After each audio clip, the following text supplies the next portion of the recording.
Тэгэхээр би хууль наашлын хувьд бол одоо улсын их хурлд өргөн барьсан төслийг яаралтай хэрэгжих шаардлагатай байна гэсэн шаардлага хүргэж байгаа. Ягаад гэвэл одоо сонгуулийн хуулийг өөрчлөх хугацаа бол үндсэн дээр 20 гаруй хоног үлдэж байгаа. Тэгэхээр энэ хоногудад багтаж сонгуулийн хуулийн өөрчлөлтийг сайшгүй их шаардлагатай. Ялангуяа тулгамдж байгаа хэдийн өөрчлөлтийг сайшгүй их шаардлагатай гэж үзэж байгаа.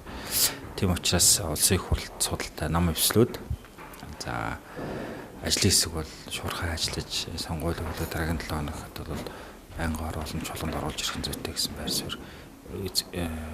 суурь илэрхийлж байгаа. За сонгуулийн хуулийн хувьд бол 3 хуулийн төс өргөн баригдсан байж байгаа. За ажлын хэсгээс өргөн барьсан хууль бол хуучин байх, хүчин төгөлдөр 6 хуулийг нэгтгэхэд нэг хууль болгож байгаа. Одоо энийг дахиж ингэ нэгтгэхэд бол нэлээд хүндрэлтэй. Тийм учраас улсын их хурлынхаа тухай хуульд нэмэлт өөрчлөлт оруулах замаар явах нь хамгийн дэвт арга зам байна гэж үзэж байна.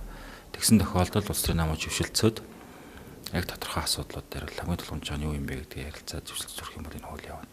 За цаг хугацааны хувьд бол хүмүүс бол хэтэрхий одоо хугацаа тулцсан байна. Одоо боломжгүй гэж үздэг. Гэхдээ ер нь бол сонгуулийн тухай хууль зөвшөлтслөөр явдаг учраас хэрвээ одоо зөвшөлтсөж чадах юм бол угаасаа хуулийнхын драфтууд бүгдээрээ бэлэн болцсон байгаа учраас бас ч одоо боломжийн хугацаа бол байгаа. Тэгэхээр энэ улс төрийн намуудын зөвшөлтсөд ямар юм дээр нь одоо буулт хийж ямар юм дээр нь яаж ярилцах хэрэгтэй вэ?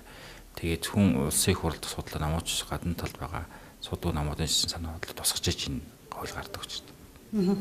Одоо удаа саатаад байгаа шалтгаан юу вэ? Ойлголцод хүрэхгүй байгаа асуудлууд нь юу юм? Одоо бол би ажлын хэсэг бол зүгээр одоо ингээд бичиглэлийн ч гэдэг юм уу техникийн янз бүрийн бол байхгүй.